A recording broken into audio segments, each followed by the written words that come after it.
Father Malone, not to say you make me uncomfortable, but I know how much you like this movie.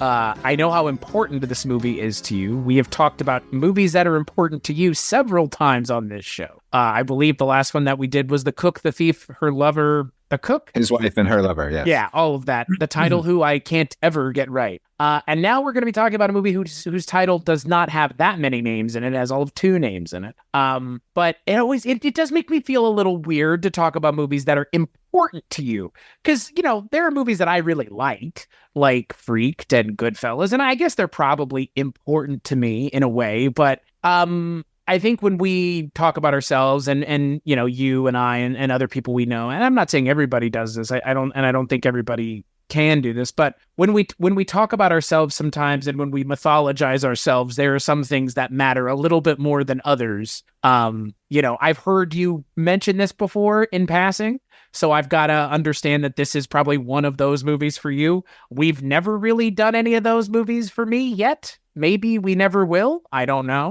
We should, I know we haven't actually, because I don't know what they are. I'm not sure. Well, it's not that I don't know what they are, but I would have to sit and really think about something that formative films is what we're talking about. Yeah, I mean, there are movies that are formative for me. I think Fletch is a lot more formative than, it is.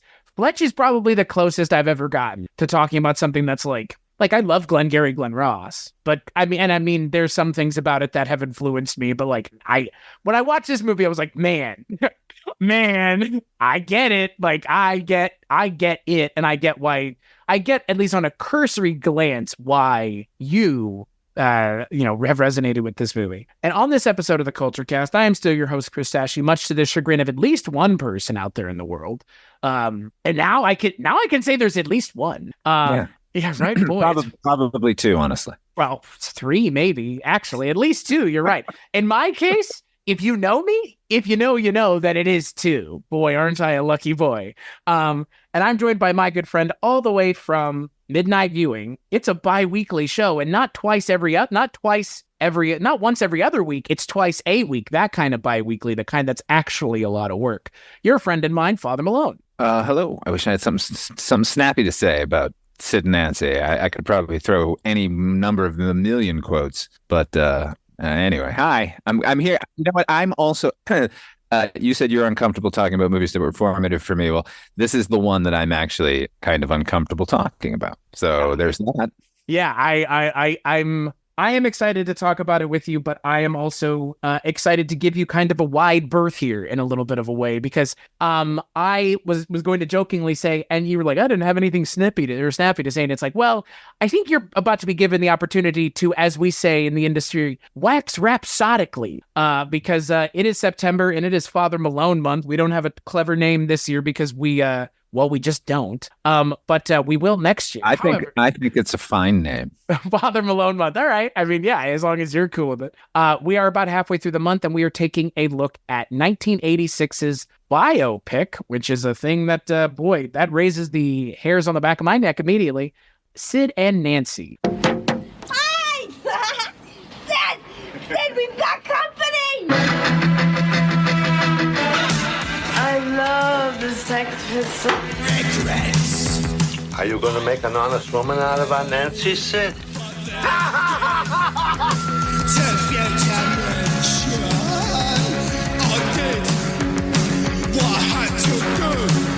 Sid needs more than a mere bass player. He's a fabulous disaster.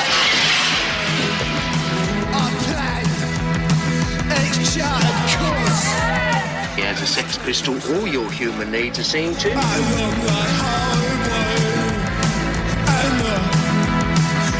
more than this. I did it. There were times, I'm sure You like me, don't you? when there was fuck all else to do.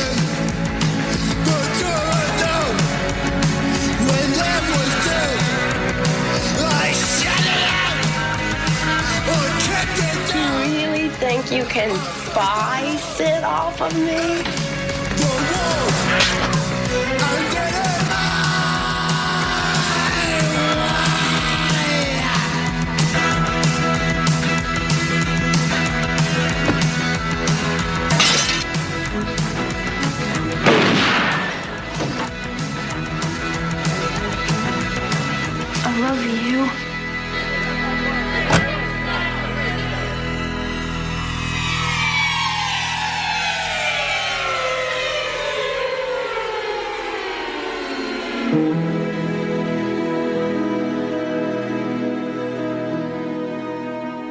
So the film is directed by Alex Cox, written by Alex Cox and Abby Wool, and it stars, well, Gary Oldman. But hey, let's just make the joke now. Gary Youngman. Young, not Oldman. The youngest man, like Gary Boy almost. Yeah, Childman. Gary Childman. And Chloe Webb play the titular Sid and Nancy Spungen and Sid Vicious. There you go. If you know nothing about their story, we will be talking spoilers. If you do know about their story, boy, I bet you're along for a ride, just like I was. I'm going to turn it over to you, Father Malone. Because again, like I said, I know cursory as to why we're picking this movie and talking about it, but I'm going to turn the floor over to you, as they say, and let you get as comfortable and uncomfortable as you wish with the 1986's Sid and Nancy, Love Kills, which, by the way, terrible title, terrible secondary title. Sounds like Dracula. The original title was Love Kills, so it got swapped to Sid and Nancy. I know, which is even, it's worse that they left it in there, but I'm grateful that was not the original title. Sid and Nancy, there's formative and then there's formative. There's movies that you kind of feel a kinship to, that you feel it reflects you, and then there's movies that kind of change you in a fundamental way. This is the most romantic movie of all time for me. People give me a sideward glance when I say that usually, but it really. No, I get it. I 100 that is not a surprising thing to hear you say. I get that 100%, if not agree with you 100% in a lot of ways. I was thinking about this movie today, and when I think of images in movies, I'm always looking for a poetical moment in a movie, a lyrical moment in a movie, moments that are for the characters and not for the viewer necessarily. Moments where we get to peek in on their lives in a way that is a little bit more representational, a little bit more, as I said, lyrical, a little bit more fantasy almost. And this movie has my favorite moment of all time with that. To me, the most romantic image of all time. But then I started thinking, well, yeah, that one, but then there's this other one. Oh, and another. I think there are 5 moments in this movie, 5 shots, scenes that I think are some of the most beautiful things I've ever seen committed to film, and only sort of hammered home to me how romantic the fucking movie is. This movie came out in 1986. I was 13 years old. I was in 8th grade. I got on the train and went into Cambridge, Massachusetts. I saw this at the Lowe's, Cambridge Square, I believe, which is also the theater where they performed Rocky Horror on weekends. So I was actually at this theater quite a bit. By this time, my musical taste had already sort of shifted from regular kind of pop music to the Cramps and flirting with punk rock, but more rockabilly, psychobilly than anything. The Blasters, those kind of bands. And I caught a television trailer for this movie where I only caught the very, very end of it. And it's the My Way sequence. It's Sid and Nancy standing on the stairs. One of those images, by the way. And I thought, well, I have to see that. So I went in on the weekend and I saw it. And I feel like everything in my life changed kind of at that moment. Musically, like I said, I'd already been leaning in that direction, but the next couple of years of my life are full 1000% punk rock. And I was 13 years old and young and feeling romantic feelings anyway, and certainly had my glut of what we're told what romance is and what love is supposed to be. And here was a whole other way to fall in love, it seemed to me.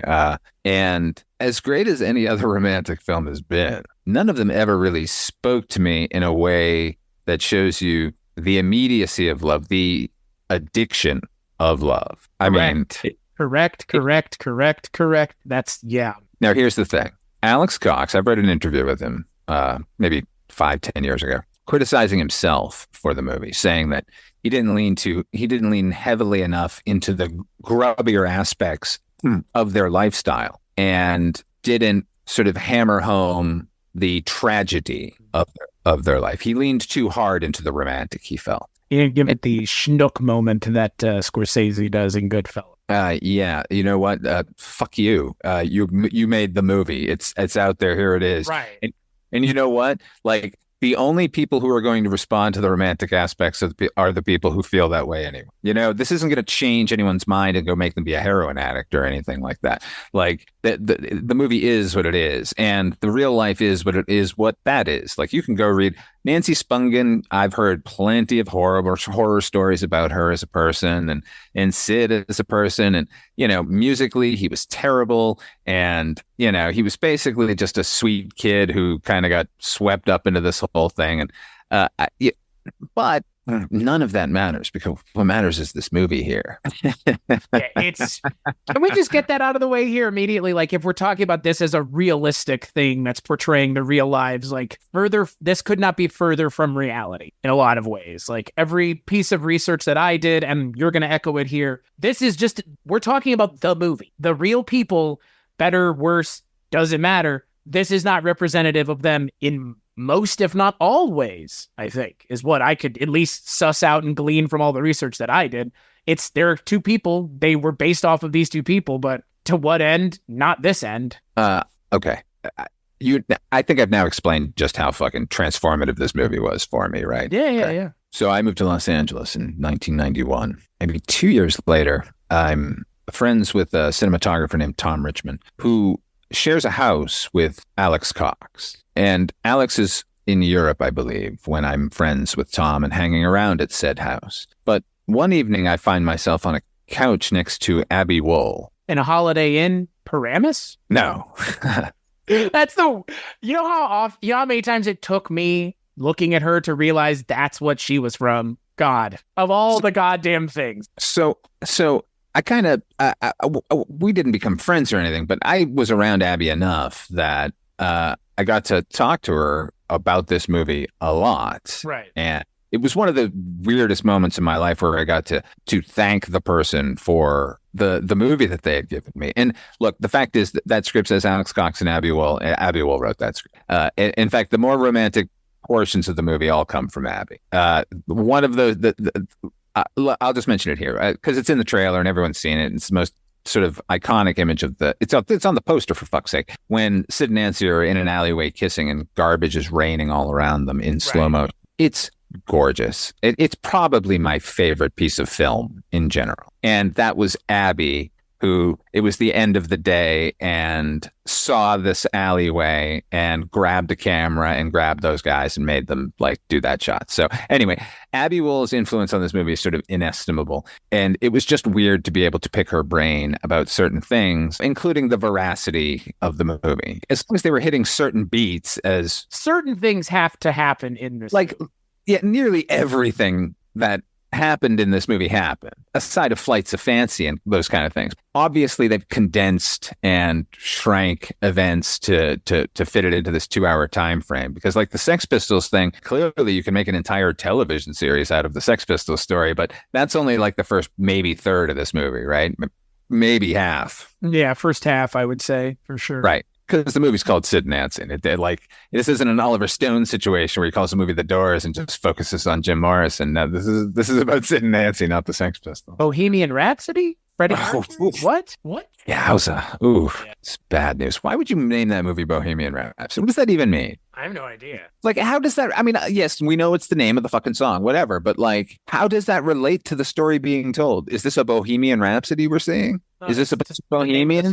It's just the name of the song. God almighty, man. So Abby Wool would not go on to write a whole hell of a lot else that would make as big of an impact as this, which is surprising. No, but she did write and direct Roadside Prophets, which is another favorite movie of mine. Just unbelievably good. The all too easy catchphrase of it was, or description of it was, Easy Rider for the 90s, which it kind of was. It's John Doe from X, the band X, and Adam Horowitz from the Beastie Boys on a road trip to deliver a friend's ashes to Jackpot, Nevada. And they're on motorcycles. It's great. Sounds interesting. And they just run into fucking kooky people along the way. It's wonderful. It sounds a little bit more upbeat than this movie. It's shockingly upbeat compared to this movie, I bet. It is remarkably upbeat in comparison, yeah. It's not that this isn't an upbeat movie, but Gary Oldman's performance. Yes.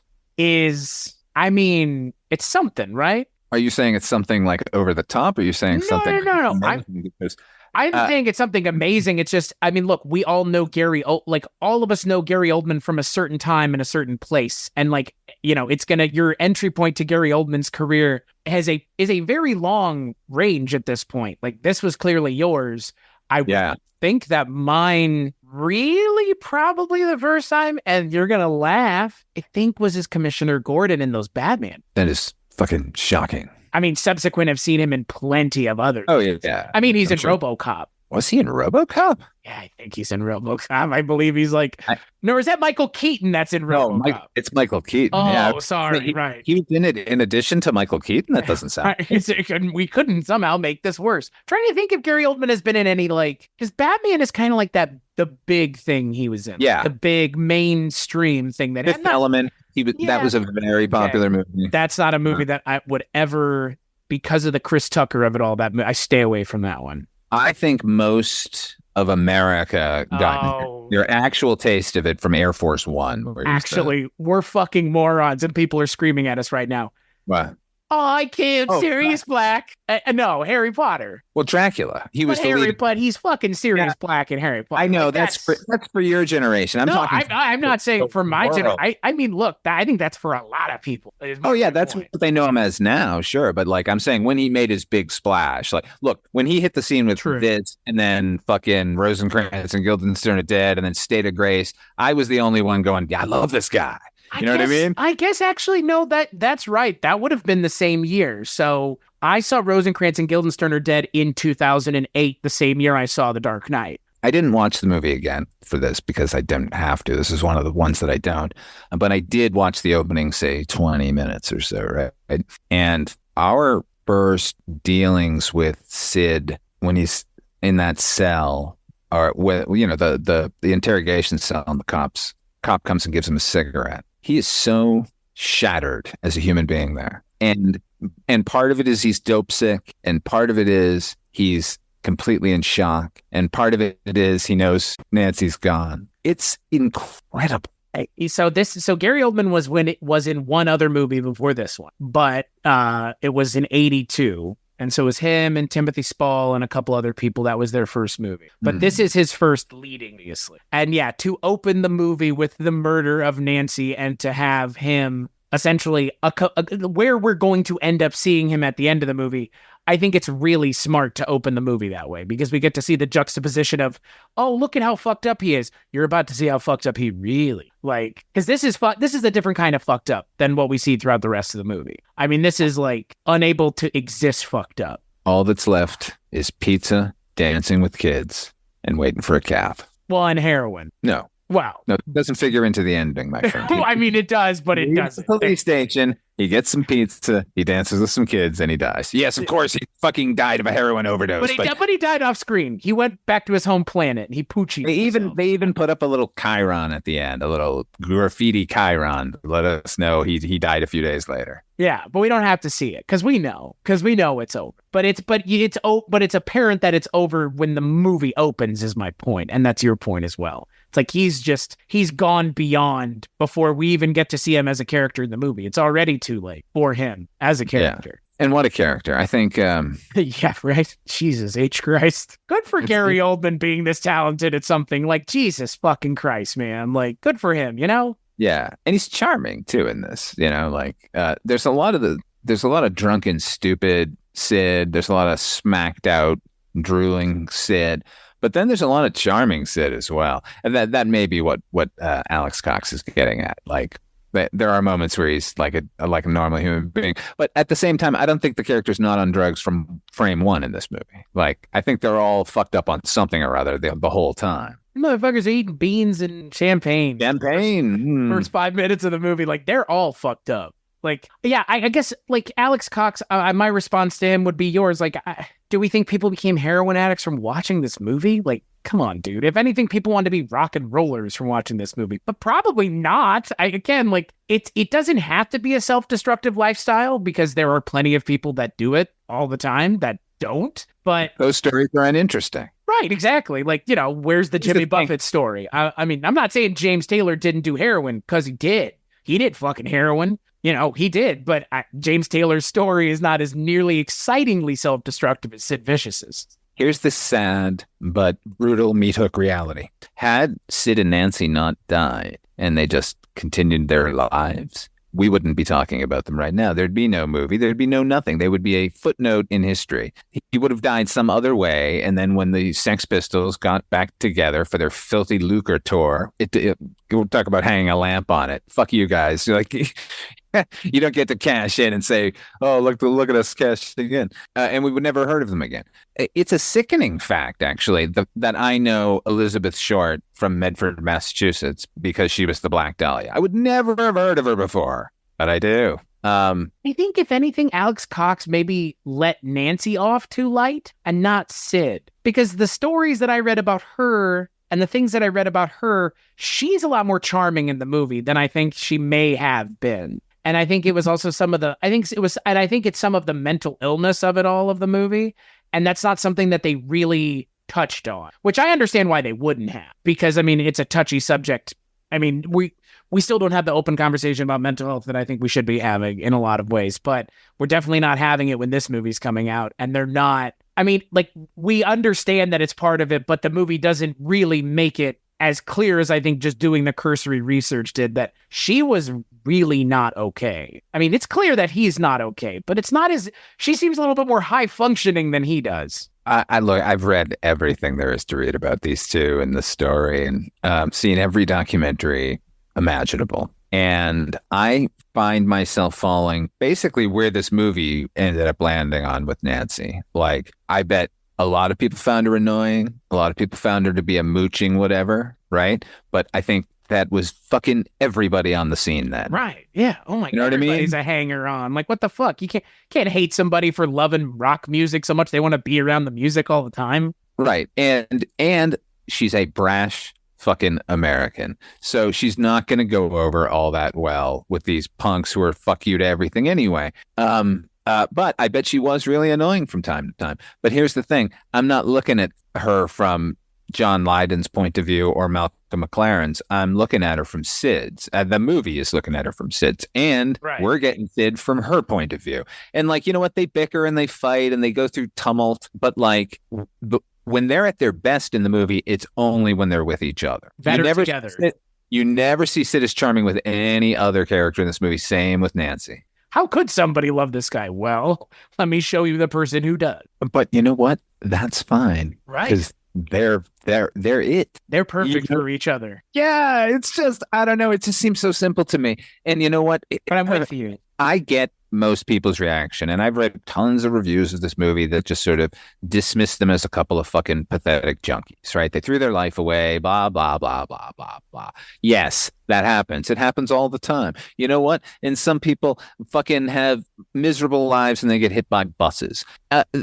Finding somebody that you connect with on a subatomic level is rare and amazing. And why this movie is so important to me is because it's all well and good for happy guy with the good job and pretty Sally, you know, down the street, like falling in love and having their perfect fucking life together. Yeah, that's the love that we've been getting served to us in every fucking TV show and movie since time immemorial. But you know what? The junkies, their version of love is just as strong as anyone else's and just as worthy of documentation and praise. This reminded me a lot of Barfly because, again, in that movie we have, you know, struggling and, you know, suffering alcoholics. In this movie we have struggling and suffering, you know, drug addicts. The word junkie is terrible.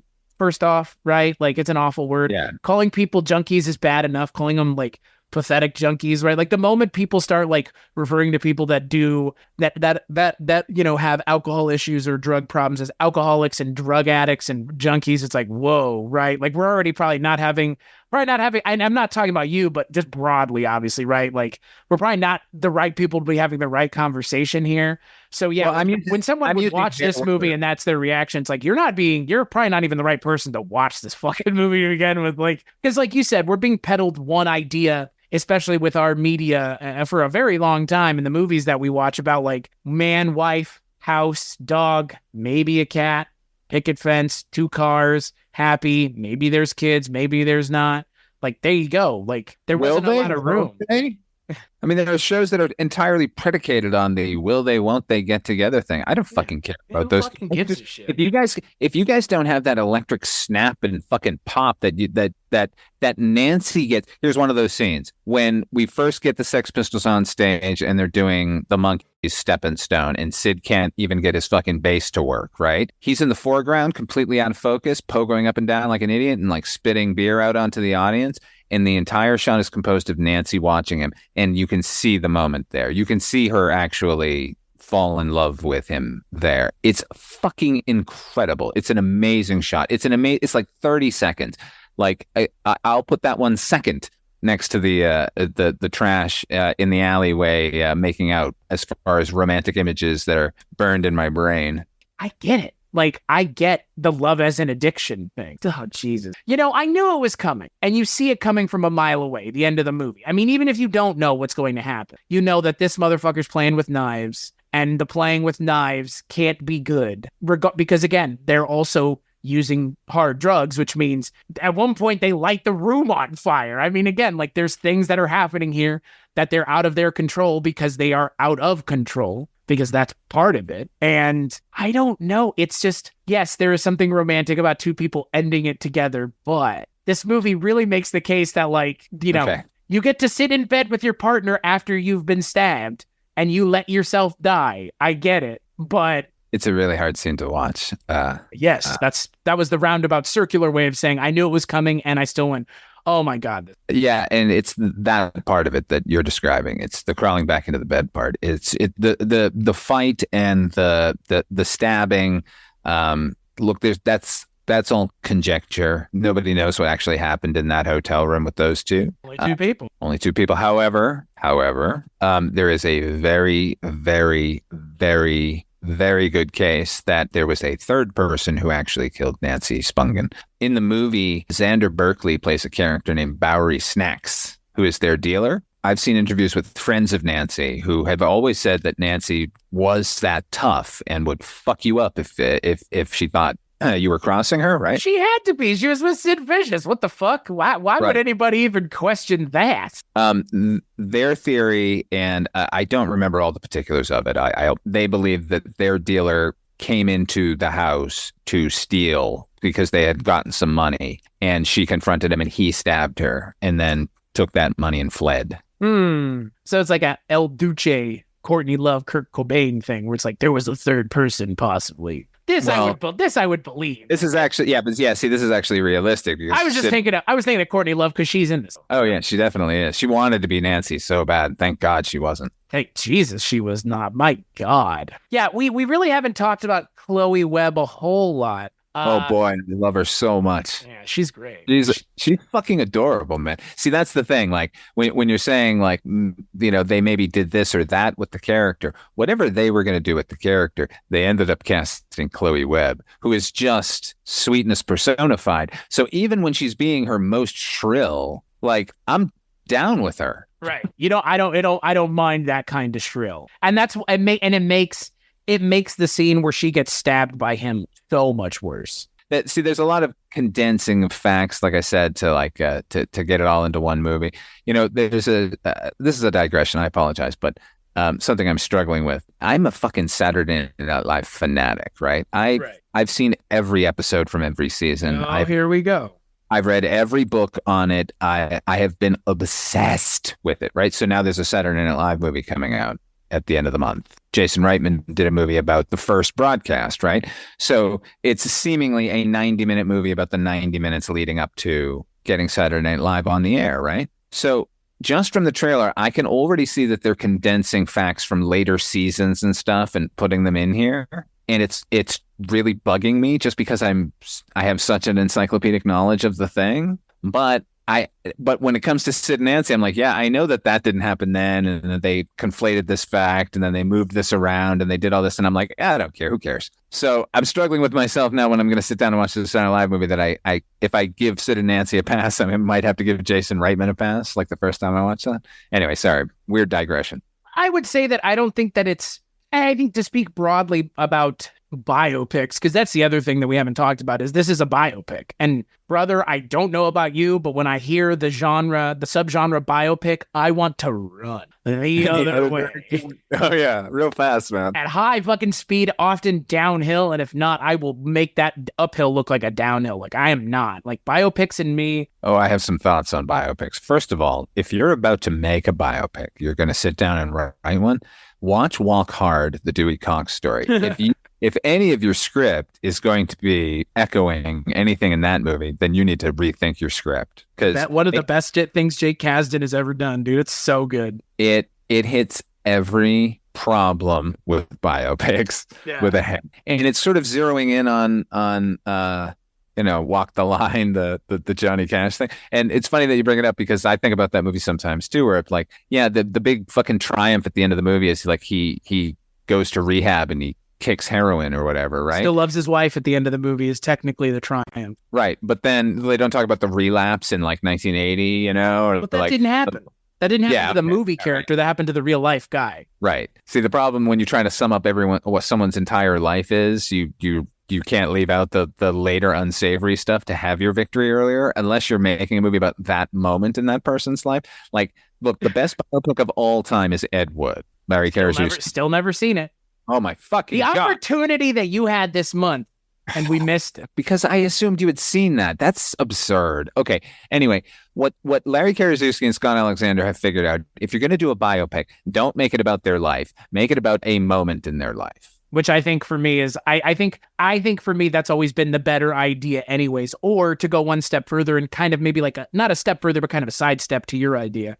The ones that I also like are events that have famous people in them. So it's Zodiac is kind of one of those, right? Like, Zodiac is more of a time and of a place of three people. It is kind of a biopic in a lot of ways. If you're painting with a biopic brush, there's a lot of those movies that fall into the category. But I'm also with you, like a specific time, a specific place, or a specific event.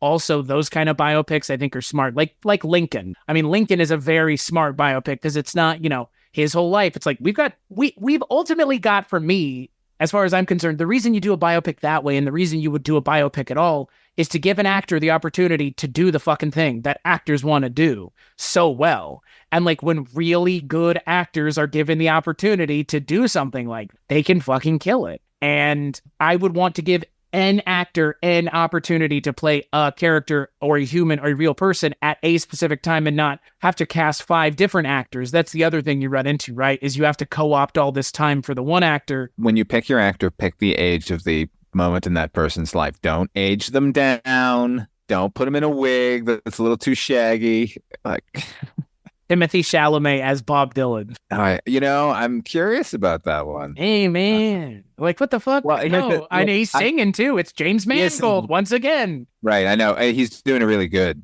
vocal performance. It's a very understated Bob Dylan, which is needed for a role like that. It's just that Bob Dylan was a troll and Timothée Chalamet is a little angel. I know, Bob Dylan, yeah. Massive there. Well, and that's the thing. When you cast Austin Butler as Elvis, it's like, okay, Elvis was a good-looking guy, so you cast a good-looking guy. Yeah, but like Emma Stone as Billie Jean King. Are you kidding? Kidding somebody. But Gary Oldman, at a quick glance, looks like Sid Vicious with his sunglasses on. Oh, yeah. With his sunglasses off, maybe not so much. When he's on stage and the camera's in the back of the auditorium, yes, he looks just like Sid Vicious. Yes, very similar. But when you get up close, that's the thing. He has the energy. He embodies the energy perfectly. That for me is, I think, what really comes through. And look, like, looking like him or not doesn't really matter. I was being facetious because he captures the energy of Sid Vicious perfect. Gary Oldman hates this movie, right? Yes. But would you like to tell the audience at home what Gary Oldman hates? Well, he hates punk rock, first of all. He was never into punk. He didn't like it. And didn't like I don't get it. I just don't get it. Didn't like the story. And then I think part of it is that he heard about it forever. I think for the next 10 years, every interview he did included, let's talk about Sid and Nancy. I really love you in the Sex Pistols movie. The accents in this movie are off the chain, baby. They're all over we get like the dirty scuzz to the non-scuzz. I love it. My favorite performance in the movie, aside of the leads, obviously, is, I believe his name is Andrew Schofield or Schofield. He plays John Lydon, John Rotten in the movie. Yeah, He's great. He's He's great. almost a better Johnny Rotten than Johnny Rotten. He's such an asshole. I mean, they all are. I love it. I mean, look, I guess when you were around someone like Sid Vicious, you probably had your patience worn down real quick, right? Like that's, Yeah, but here's the thing though. Those two were friends. Like they John got him into the Sex Pistols because he wanted a friend around, like because it wasn't really his band, and I know that John Lydon has to, on some level, I don't know to how much to this day, but feels guilty for pulling Sid into the band. Right. Well, who would? But no, I love their relationship. I love how annoyed he can be with them, but like you can tell that that's just John Lydon in general, right? And the fact that he's still hanging around with him tells you that he loves him, like. Well, that's the thing. Like, I was going to say, like, I think we all have a friend like Sid Vicious. Maybe as we've gotten older, we should not. But I think we all have like that still. We all might have that one friend who's like kind of just like a lot all the time. Like, you're a dick, man. Yeah. Like, and it's like, and sometimes I think sometimes I think that you've gone all the way to the bottom of the well for all of the pomp and bullshit that may have come with him. Like, he was a lot as a human being, clearly. But that's okay. Was part You're of talking about John Lydon or Sid Vicious? Sid Vicious. Sid Vicious was a lot. Like Johnny Rotten, I mean, look, he's still around. He's still kicking it. Like he figured it out eventually. Like, at some, I mean, and that's the thing. In the movie, it's clear that they're already figuring it out. That like we need to stay away from Sid Vicious. He's kind of not able to get his shit together ever.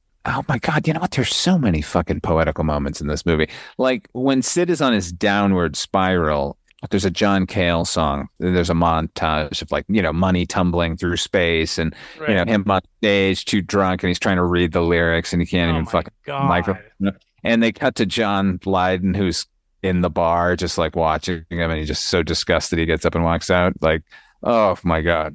So they go and visit her family. It truly is the best part of the movie. It's like the greatest part of the movie. Because it's like, what would happen if you went and took your crazy significant other with you to your overwhelmingly normal family's house, who, by the way, are still normal, and you are, in fact, no longer normal if you ever were, because you were probably the black sheep of the family. It's the funniest part of the movie. It is high comedy, but it's also so fucking sad, because the scene where he's passed out in the chair, which is not a great look, and then with drinking peppermint schnapps of all fucking things, like the worst of the worst things to just be like fucked up on. And she comes in, they come in there to talk to her, and she's just like, "Oh, why are you kicking it?" Like they're trying to, without saying as much, like Harry and the Hendersons are like, "We want you to fucking leave." The sadness there is how excited Nancy is to be back home. Yeah, well, ultimately that too. And look, they are just being themselves. But my favorite part of that scene is how into it her younger brothers are. Like they're delighted with the spectacle going on in their living room. Wouldn't you? Like, holy shit! Like Sid Vicious is in my house. Like it must have been great. It's sort of wild. Yeah, but it's so sad because you see, as do I, the way sometimes the rest of the world looks at people like us, and it's like, Sid, are you gonna make an honest woman out of our Nancy?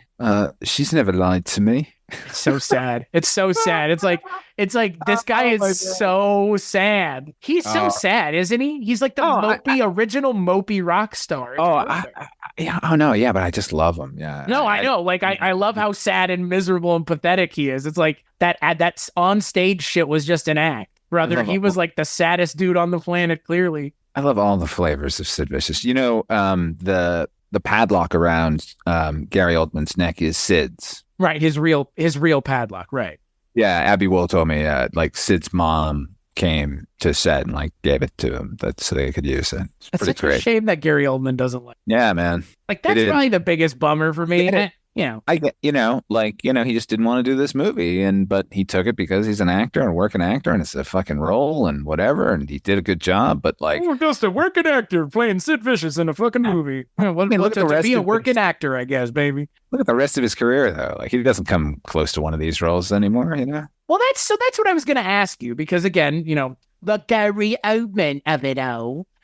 What is for you? Like, is this the quintessential Gary Oldman role? And if it's this one, let's remove this one from the equation and let's talk broadly about Mr. Gary Oldman, who again in this movie is very Gary Youngman.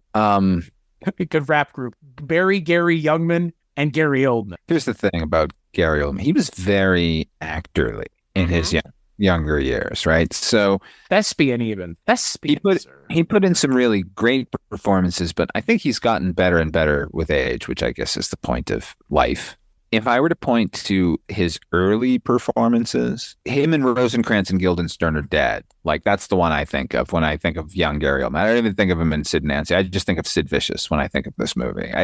Gary Oldman kind of doesn't even factor into the movie anymore in my mind. You know what I mean? Like, he melts it's part and parcel. I have to be reminded of Chloe Webb's name. No, not I don't. You know what I mean? I know, but I get you. Like, they're just part of it. If when I put the movie on, it's Sid and it's Nancy, and that's all there is to it. Right. It's not Gary Oldman as Sid. So from early performance, I would definitely say Rosencrantz and Guildenstern are dead. From like the 90s Gary Oldman, probably Fifth Element, just because he's so weird in it and appropriate.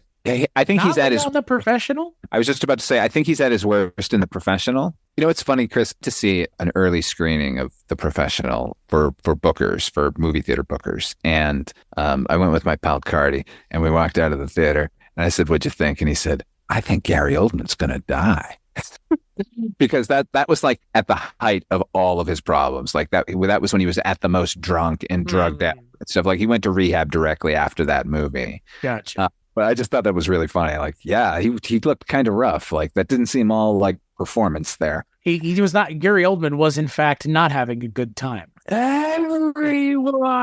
That's a great moment. I get sweating for me, really. Oh my God, he's so sweaty in that movie. That's all I think of when I think of that movie, is him just being sweaty as fuck. Like, and then late era, I guess I think of him as Commissioner Gordon. I thought he was a really good Commissioner Gordon. Yeah, I mean, you know, I think I've been watching stuff about those Nolan Batman movies. I don't know why, but it's kind of made me want to rewatch them. Only because, like, not to give them another chance per se, because look, I'm not going to sit here and be like, they're not good. It's not that they're not good movies. Just don't like that version of Batman. Like, it's right. It's a Batman. The Nolan Batman movies kind of echo late 70s Batman in the comics.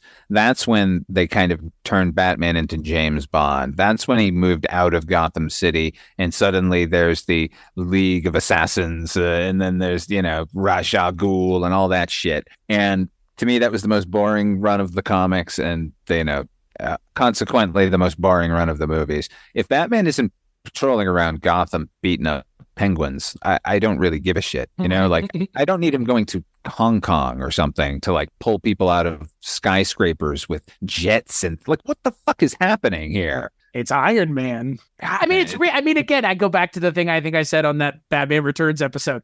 How did nobody just go, the really rich guy is Batman, right? Like, yeah, right. Yeah. And now in those movies, it's like super fucking obvious. Like, the rich guy with all the money can make the cool cars and flying things. Like, and then he disappears in Dark Knight Rises. Like, what are you guys, a bunch of fucking morons? Like, there are conspiracy theories in our world right now that are less tenuous than this. Like, you fucking idiots. Like, my God. You know, that's the problem with DC in general, is that they're still stuck on secret identities. On secret identities. Yeah, I thought that was the real innovation with Marvel. Like, that's why that first Iron Man movie is so fucking important, is because he's like, I am Iron Man. From now on, our heroes are going to be our fucking heroes, and we know the perils that come with our families and all that shit, but we're confident enough in our heroism to fucking triumph. And meanwhile, over at DC, Clark Kent is still trying to fool everyone with fucking glasses. And by the way, motherfucker, 2014's RoboCop did in fact star Gary Oldman.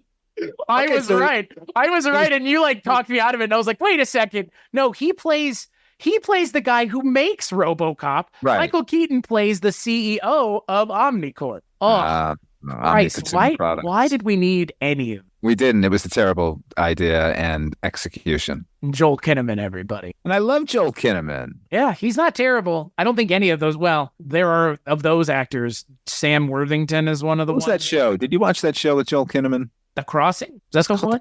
Crossing? No. It's a murder show. The one with Gillian Anderson, or the one that was in like in his native Sweden? He was in the original Swedish one, and then he was in the American remake. I'm talking about the American remake. The Killing. Yeah, Yeah. TV series. Yeah. I have not seen it, but I mean, he's great in that Suicide Squad movie. Bro, you got to watch The Killing, bro. This is Katana. That's him, though. This is Katana. Oh, God. That is Joel Kinnaman, for the record, everybody. God. Oh, man, he's great. He's great. Look, imagine being forced to say those words, and like he did. And like, well, yeah, we're making fun of it, but not because of him. No, the line reading's solid. Yeah, Gary Oldman, he's been in a lot of stuff. They haven't gotten him into the Marvel yet of it all, but he's been in the DC, so he doesn't have to. He's getting money still. He's getting that. He did his time in Superheroville.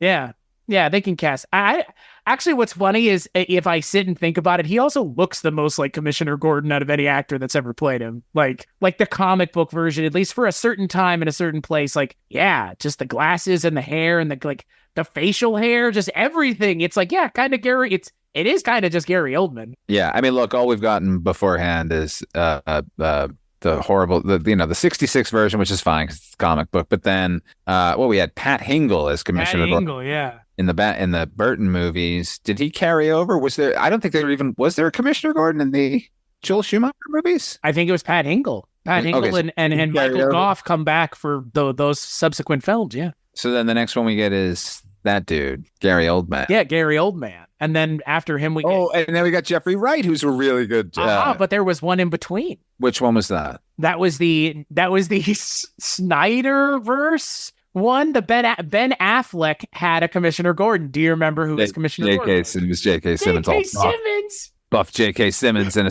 slouch hat and a fucking trench coat. Well, they had to put him, now that he's buff, he can be Santa Claus. That was the long con. He's like, I want to play Santa Claus, so I'm going to get buff to play Commissioner Gordon. Because that's what people wanted. Commissioner Gordon who could break the Joker's neck. Yeah, I'm looking at him like going, like, who needs Batman? Get out of the way, guys. He's yoked, motherfucker. You got this doughy Ben Affleck over here. J.K. Simmons is bending steel off to the side. Look, J.K. Simmons is great, but he's already fucking Perry White, and that's all he needs to be. He's not Gary Oldman. Excuse me, J. Jonah Jameson. Jesus Christ. Yeah, right. God, he is the perfect J. Jonah Jameson. Gary Oldman, like, I think he is the perfect Commissioner Gordon. I think Gary Oldman, look, and because that's the other thing, like his personal problems aside, of which he has had many, that resurfaced when he won his Oscar.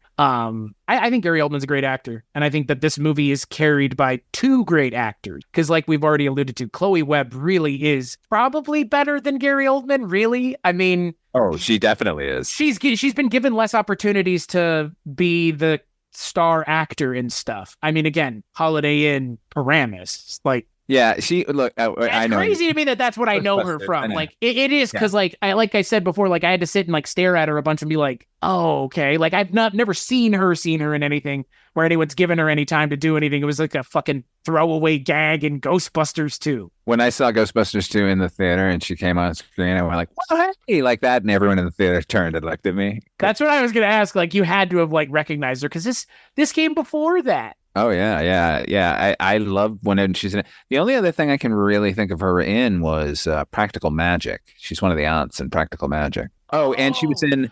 Oh, my God, you're right. Wow. Yeah, you're right. Okay, Practical. I'm going to be watching that next month. Yeah. Oh, hey. That's a good movie. What are you doing? That's a good movie. She's great. She was also in a movie that I liked when I saw it initially, and then when I rewatched it, I was like, what were you thinking? A movie called Queen's Logic. It's sort of like a slice of life, a bunch of fucking jamokes in Queens, and like, it's so. Oh my God, it's got Kevin Bacon in it. Oh, is he doing a Brooklyn accent? You'd better believe everyone is doing a Brooklyn accent in that movie. Linda Fiorentino, hey yo. Chloe Webb. It's just like, oh my God. Well, she was also, Chloe Webb was also in the award-winning American Film Institute classic Heart Condition, the film where Bob Hoskins plays a cop and Denzel Washington is a ghost. Yes. Yeah. I remember that movie. Oh, geez, Louise. Yeah.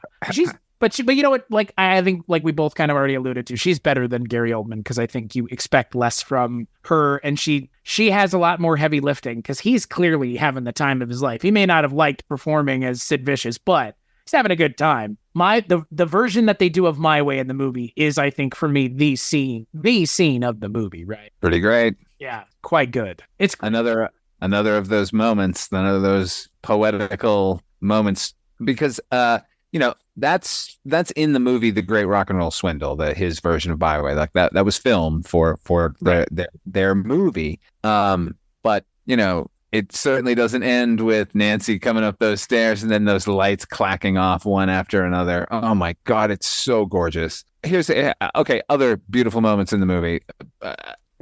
During the boating sequence at the end, they get back to the docks and the police are raiding the boats, and it's just a 2-shot of them pulling them, and it just stays on them the whole time as they slowly descend the gangplank, move across the dock, and then ascend another gangplank up onto the street. And everything around them is total motherfucking chaos, with everyone being beaten and like dragged off by the police, and everyone's running and screaming. Police are chasing people around them. I don't like to say things like, you don't have a heart if that doesn't do it for you. But like, if that doesn't do it for you, then I don't know that I can talk on a romantic level with you. Like, like that. It's it's just amazing. And we haven't mentioned the music for this movie. Obviously, it's wall-to-wall Sex Pistols and a couple of other covers, like some Iggy Pop covers and stuff like that. But the actual music for the movie, it was written by Pray for Rain, which is a little band consisting of Abby Wool's brother, I believe Xander Schloss is in that band. Anytime you hear an instrumental track, well, that's not true. Anytime you hear, this is hard because the music is credited to Pray for Rain, Joe Strummer, and the Pogue, right? And so when Sid Vicious does Heroin for the first time, there's a track playing, that's the Pogues. That fucking gorgeous wide angle lens scene of when they're touring America for the first time, where the bus keeps disappearing under the hills and the helicopter is flying behind them. So gorgeous. That track is called Chinese Choppers. That's Pray for Rain. I just want to mention how awesome Pray for Rain is as a band. Like, they're completely unheralded. They only did a few soundtracks. I encourage everyone to seek them out. I'm sure you can Spotify playlist them or something, but like all of their work is so evocative and wonderful, and in the scene we're talking about as well. I love the music in the movie. I mean, and I love that they actually had Gary Oldman sing. Yeah. He does a good job. Punk music wasn't about being able to be the most talented at singing, and so it was about the most energy that you could bring and the kind of what you're doing on stage. And I think Gary Oldman personifies Sid Vicious well enough, and I think the voice is close enough. Close your eyes. It's like not his whiny voice enough. That's the thing. Is like, it not whiny enough? Is that what it is? Of course, he has a better singing voice than Sid Vicious. Like, all you got to do is listen to the end of Goodfellas. That's the Sid Vicious version right there. Yeah. I mean, I was gonna say that's what ties this to a movie that is important to me, is the end of Goodfellas with My Way, which is the best version of the song as far as I'm concerned. Is that the best version of My Way? Yeah, probably. It is for me. It's the version that makes the most sense because of the juxtaposition of the punk with the fucking original. To be honest, I listened to this soundtrack version more than I've ever listened to the Sid Vicious one. Oh, really? Oh, yeah. I mean, I had the Great Rock and Roll Swindle. Like, it's one of the first CDs I bought. I was so excited. I went into Outback Disc. Yeah, Tower Records on Newbury Street in Boston. I bought the Great Rock and Roll Swindle as an import. I was so stoked because I got a cassette with the Bill Grundy interview, which is they featured in the film where they cut to a clip of them on television, like being interviewed, and like Steve Jones is like, leaning into the camera and like swearing.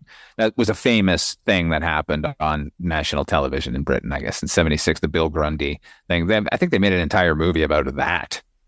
Yeah, right, yeah. That's not surprising. Like a BBC TV movie or something like that about the Bill Grundy interview. Starring Bob Hoskins as Sid Vicious. In the role he was meant to play, baby. I don't know who would you cast as Sid Vicious in the 90s? Like, in the 90s? I don't know. Yeah, like say we took this movie a couple years forward. We still cast Gary Oldman. Yeah, of course. No, I don't know, because by '93 he's all looking fucking pretty bad, man. I mean, he's baby faced here. It works. Like, yeah, he's treating himself pretty poorly. He looked too bad to play a junkie You know what they say, Gary Oldman? You might not have liked playing Sid Vicious, but you sure did live the lifestyle there for a while afterwards. So maybe it's like that Austin Butler, like his voice became Elvis thing. Like Gary Oldman just became Sid Vicious for a while. I couldn't let him go. No, probably not. Sid's still in me. Oh, I feel him. He tugs at me heartstrings. No, because, like the next year he's doing Rosecrans of Guildenstern. Like, are you? What's your name? Yeah, hello. Yeah. It's so different compared to this. Like, God, good Lord. Anything else we want to talk about with Sid and Nancy? It's just endlessly beautiful. I mean, filmmaking wise, so much gorgeous photography in this movie. So many beautiful scenes in the movie. The ending, obviously, like that's to me. I walked out of that theater so elated. It was not lost on me how good I felt walking out, having watched a murder-suicide at the end of this movie. And maybe that's what Alex Cox is like saying, in that he fucked up the ending. Like maybe he couldn't have had the taxi cab to heaven, but you know what? He did have the goddamn taxi cab to heaven. And here, Pray for Rain returns with that's a Pray for Rain track called Taxi Cab to Heaven. And oh my God, I cried so fucking hard when that cat. I might do it now. When he leans into that window and she's in there just smiling. She's so excited to see him. It's kind of everything you hope the afterlife would be. And they don't have to say anything to one another either, which is the part that I really appreciate. There's no button put on it. No, nothing. Her look to him, his look to her. That's it. That's what life's all about, right? I think by the end of it, if you're not on board with it, you probably want to go watch something a little bit more pastoral, because this is not going to be your speed. So there's something about apocalyptic love that just gets me where I live. Love in the face of everything ending is the greatest kind of love. So we keep being promised an apocalypse and it just keeps not coming. I wish these doomsayers would get their shit together and fucking name the date already. When your love with this person is so kind of nuclear that it destroys everything and anything around you, you kind of don't care. It's kind of okay. That's kind of the point. It's all consuming, which, I get it. So, Father Malone, I'll give you the last word, and then we'll go to ads and a preview for the second to last episode for September. This isn't everyone's cup of tea. I get that. And I don't expect anyone to have as important an impact on their lives as this movie had for me. All I can hope is to encourage people to see it and see romance from a different point of view. Maybe it'll resonate with the people it's going to resonate. It's like we were saying about, would this movie inspire somebody to go do heroin? No, probably not. But would it resonate with somebody who thinks that love can be like this and that's acceptable? Then yeah, then that will affect them, but not in any kind of negative or self-destructive way. Like this movie doesn't make me want to throw my life away for love either. This movie just highlights the importance of it. So go see Sid and Nancy. Catch you on the other side of the break.